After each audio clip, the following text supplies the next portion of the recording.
Agora, né? Nós temos, a gente sempre fala lá que nós temos a família de cada um, mas nós temos a família da fé. E essa aqui é a família da fé.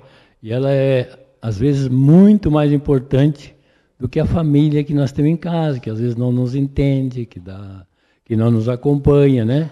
Mas na família da fé existe uma unanimidade, né? A gente pode falar, pode abrir o coração, pode dizer o que em casa, lá às vezes a gente não pode falar. Não é isso? Então, na família da fé é bem mais fácil. Já rezamos o terço do Espírito Santo, então já vou entrar direto no assunto.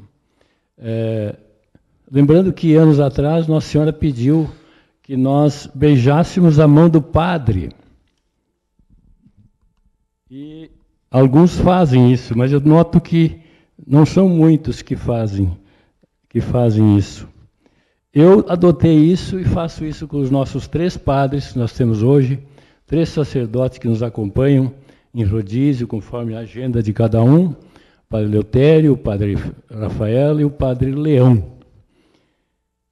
O Padre Leão teve um problema de um AVC, mas já está recuperado, e está trabalhando numa paróquia, e eventualmente ele também nos ajuda. Por que falar de beijar a mão do padre? Para que ele não esqueça que ele é sacerdote. Porque tem padre que esquece que é sacerdote, que esquece que é padre. Tem muitos padres que eu tento beijar a mão, eles não deixam. Eles tiram a mão, né? E eu expliquei para os nossos lá, eles tranquilamente, as pessoas beijam a mão dele. Porque o padre no céu é maior que Nossa Senhora, né? Nossa Senhora não pode consagrar a Eucaristia, né? E o padre pode. Então, os padres terão um lugar muito especial no céu. Eu falo isso porque eles esquecem de ser sacerdotes, porque é isso que nós rezamos na Passio Domini, né? Tu és sacerdote para sempre, segundo a ordem do rei Melquisedeque. Né? Nós rezamos no terço dos sacerdotes. Tu és sacerdote para sempre, segundo a ordem de Melquisedeque. Mas quem é esse Melquisedeque? Então, algumas pessoas já me vieram me perguntar, o que vocês falam Melquisedeque, mas quem é esse cara? Eu não sei, aqui de repente todo mundo está sabendo, são todos, né, estudiosos da Bíblia, né? Quem sabe eu não precisaria estar aqui explicando um pouco mais sobre o Melquisedeque, embora que na Bíblia tem poucas referências sobre ele. Que a gente reza, por exemplo, no terço sacerdote, segundo a ordem de Melquisedeque. No Cidadão Infinito, no Passio Domini, nós rezamos segundo a ordem do rei Melquisedeque. Então, Melquisedeque era um rei. Né? Então, nós podemos ver, constatar na Bíblia, em Gênesis 14, 18 em diante, que diz assim: e Melquisedeque, rei de Salém, trouxe pão e vinho, e este era sacerdote do Deus Altíssimo. E abençoou o pão e o vinho e disse: bendito seja Abraão pelo Deus Altíssimo, o possuidor dos céus e da terra, e bendito seja o Deus Altíssimo que entregou os teus inimigos nas tuas mãos. E Abraão deu-lhe o dízimo de tudo. Então esse Melquisedeque surgiu na época de Abraão e trouxe pão e vinho. Olha a relação que tem, né, com a nossa missa de hoje, depois nós vamos ver. E diz aqui que era rei de Salém e era sacerdote do Deus Altíssimo. Bom, se ele abençoou o Abraão, ele devia ser superior a Abraão, né? Na carta aos Hebreus fala que Jesus, nosso precursor, feito eternamente sumo sacerdote, segundo a ordem de Melquisedeque. Portanto, Jesus não é um sacerdote inferior, um sacerdote levítico, da ordem de Levi, né? Ele é superior. É um sacerdote da ordem de Melquisedeque, original e superior, segundo a carta aos Hebreus. E no Salmo 110, diz assim, que chama o Senhor de sacerdote. O Senhor jurou e não se arrependerá. Tu és sacerdote para sempre, segundo a ordem de Melquisedeque. Nesse salmo, que é um salmo messiânico escrito por Davi, Melquisedeque é visto como um tipo de Cristo. Um modelo, uma figura de Cristo. E esse tema também é repetido de novo na carta aos Hebreus, onde Melquisedeque e Cristo são considerados reis da justiça e da paz. Então, ao citar Melquisedeque e seu sacerdócio especial como um tipo de Cristo, o novo sacerdócio de Cristo é superior à ordem levítica ou ao sacerdócio de Arão.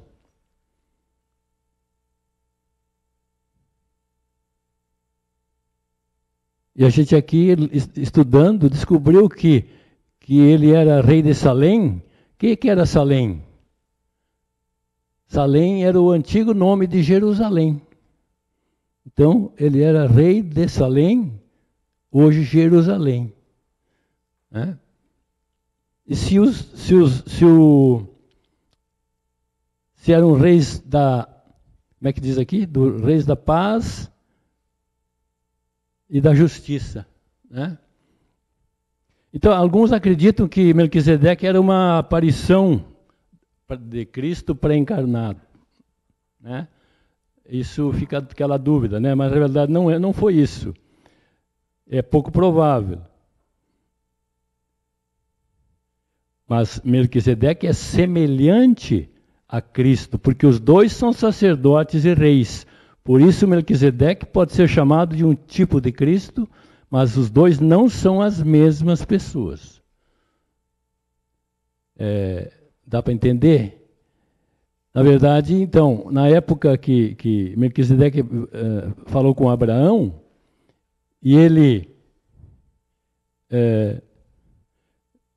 falou que bendito seja Abraão pelo Deus Altíssimo, esse Melquisedeque, ele já devia ter um povo com ele que também acreditava nesse Deus Altíssimo, no Elion, né? São suspeitas, né? Então, nessas referências na Bíblia, Melquisedeque é um sábio rei de uma terra chamada Salém, hoje Jerusalém, e sacerdote do Deus Altíssimo. Já no Novo Testamento, na Epístola aos Hebreus, ele é comparado a Jesus, de que é dito ser segundo a ordem de Melquisedeque. Então, para quem nunca entendeu quem é Melquisedeque, pelo menos agora já dá para entender que ele é sacerdote do Deus Altíssimo, uma prefiguração do Cristo.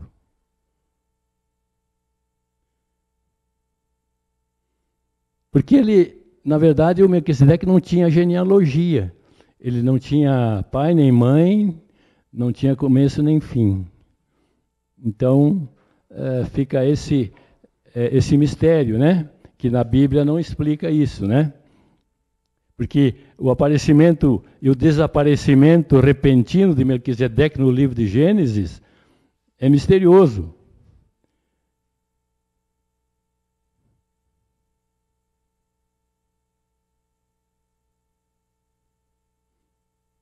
Então essa aparição dele mostra que já devia haver outras pessoas antes que também serviam a esse Deus verdadeiro.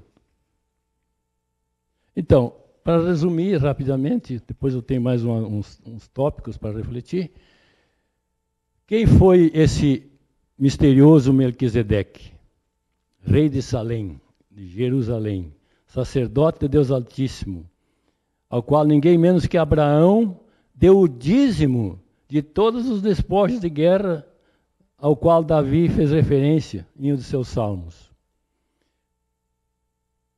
Então nós vimos que a ordem de Melquisedeque refere-se a um sacerdócio superior, eterno e atemporal, que se distingue do sacerdócio levítico da Bíblia.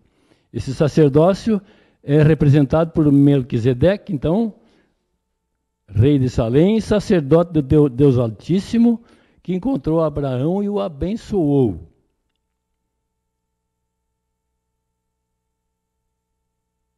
Ele, como rei de Salém, rei de justiça e de paz, sem pai, sem mãe, sem genealogia, sem começo, sem fim. Ele se assemelha ao Filho de Deus e permanece sacerdote para sempre.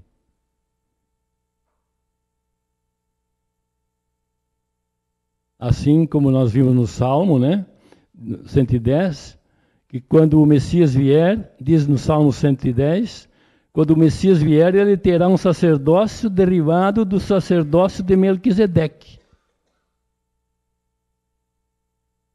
Diz lá no Salmo 110, tu és sacerdote eternamente, segundo a ordem do rei Melquisedeque.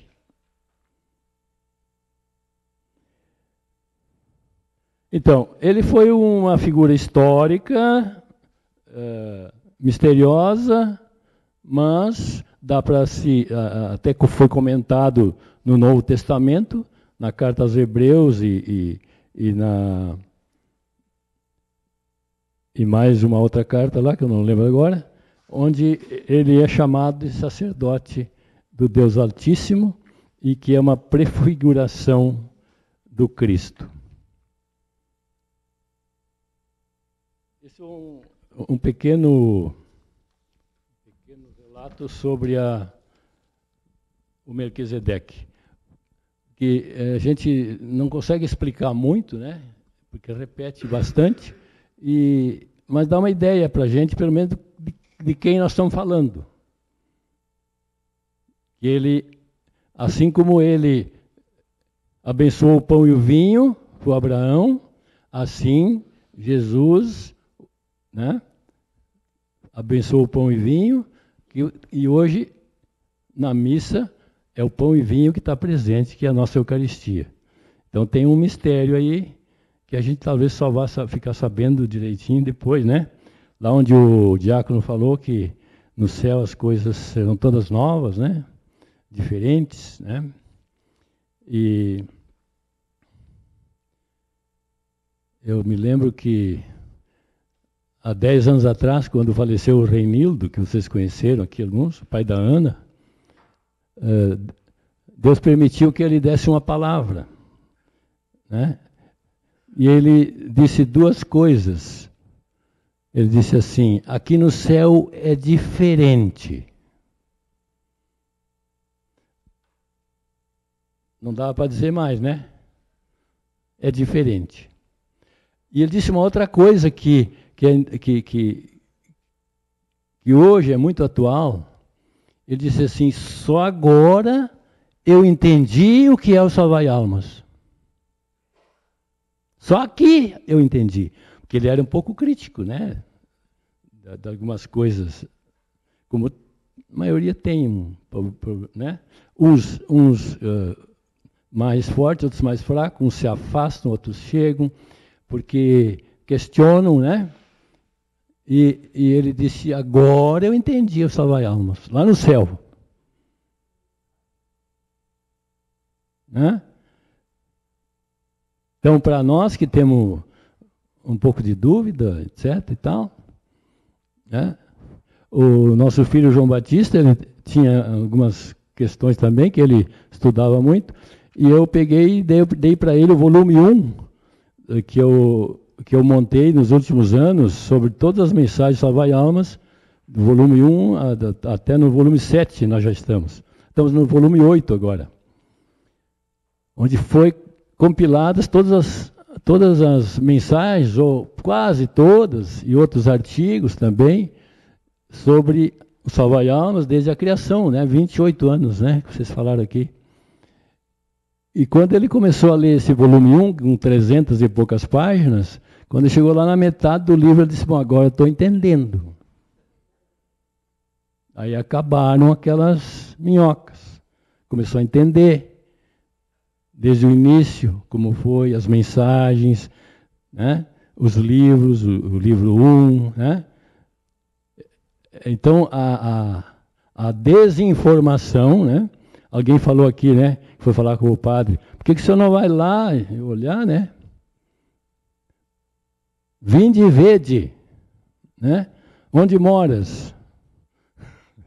Vinde e vede, né? E eu tenho uma curiosidade que eu já queria perguntar há mais tempo para Nossa Senhora. Tem me passado na cabeça o seguinte: desde a criação do mundo, ou desde que o homem tem alma, vamos falar assim, quantos já nasceram na Terra? Pessoas com alma. Quantos já nasceram na Terra? Digamos aí, em 5.000 anos, ou sei lá. Dá para saber? É o que eu queria saber mais. Eu queria saber quantos estão no céu, quantos estão no inferno, quantos estão no limbo, na mansão pagã. E essa ninguém acredita, né? Eu tenho tido umas discussões com alguns padres, né? Então, onde estão essas pessoas que são a maioria na face da Terra? Os ateus, onde eles estão? Se não tem um lugar para eles. Sem falar nas crianças abortadas, não nascidas, que aqui se falou, né? Que até o padre Fernando tem um pouco de dúvida sobre isso, que não está na Bíblia, não está no catecismo, né? E como o novo catecismo, né, Cláudio, já não fala mais em batismo de... Como é que é? Os 3 tipos de batismo? Batismo de desejo, batismo de sangue e o de água, né? Já não fala mais no catecismo, tiraram isso. Quantas almas tem no céu, Cláudio? Quantos tem no céu hoje? Eu queria perguntar uma vez, mas eu não tive coragem. Bom, Salvai Almas está fazendo 28 anos, e outro dia me veio na mente uma coisa interessante, que tem um salmo na Bíblia que fala que Deus habita acima do universo. Bom, se o universo é infinito, e Deus habita acima do universo, onde será isso?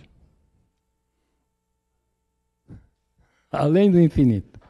Bom, uma coisa que eu nunca me falaram, mas também eu nunca tinha me dado conta, é que Nossa Senhora, nas mensagens, ela assina Maria, Mãe do Universo.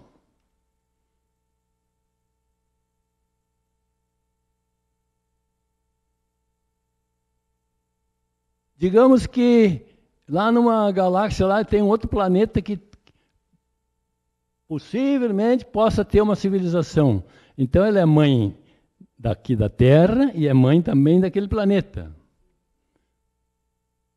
Se ela é mãe do universo, tudo que tem no universo, ela é mãe. Confere? Dá para entender assim?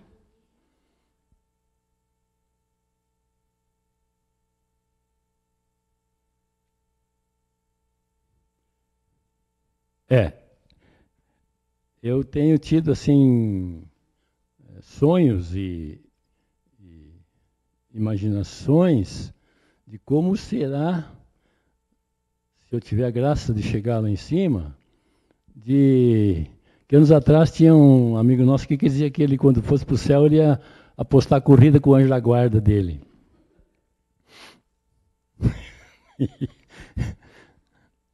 Porque lá, na quinta dimensão, as leis da física são outras. Não são as nossas leis da física aqui, né? E sabe lá como a gente possa se movimentar de lá para cá e daqui para lá, né? Se nós, se Deus fez tudo isso para nós, esse universo, Ele vai precisar de cada um de nós para administrar esse universo, será que não? Será que Ele não vai dar uma missão para nós? Cada um cuidar de uma galáxia, de um planeta? Bom, essa é só uma elucubração. Eu falei aqui dos volumes que estão à disposição, né? Eu já enviei para algumas pessoas que pediram. Então, quem quiser, a gente pode mandar no WhatsApp os volumes, depois mandar imprimir. Só que para imprimir custa R$100 cada volume, né? Mas está aí o material, o Cláudio autorizou que fosse divulgado, e eu tenho enviado para muitas pessoas. E tem gente que já está no volume 7 lendo, volume 7 já. E eu garanto para vocês que se alguém tiver alguma dúvida, comece a ler. Porque eu sei que todo mundo tem em casa, gaveta, armário, coisas lá, livros, etc., Savaiano lá pegando poeira. Né? Então pega e leia isso, põe no computador ou manda imprimir. Entenderam quem é Melquisedeque?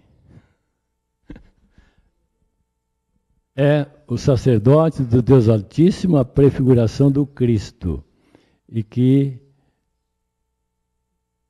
apareceu e desapareceu misteriosamente da Bíblia, mas deixou essa mensagem para Abraão, que está no Gênesis, e da qual Cristo depois usou também o pão e o vinho para consagrar. Então, talvez o Cláudio possa um dia explicar melhor isso. O Gilles falou há pouco que nós teremos lá na Comunidade Cidadãos do Infinito a Escada para o Infinito 2026, em março do ano que vem. Eu não sei agora exato os dias, né? Eu até me confundi com as datas, mas é segunda metade de março, né? Eu acho que é. Eu não sei, 14 a 21 de março, isso. 14 a 21 de março. Nos próximos dias eu vou colocar um pré-convite para que as pessoas já possam se programar, né? Porque faltam aí menos de 6 meses para esse evento. E se programar, fazer uma poupançazinha e tal, pedir férias, ou passar um atestado lá no emprego, né? E eu já conversei com algumas pessoas novas aqui que eu não conhecia, né? Eu cadastrei, vi que tem alguns novos aqui nessa semana. Isso é muito bom, porque o rodízio é importante.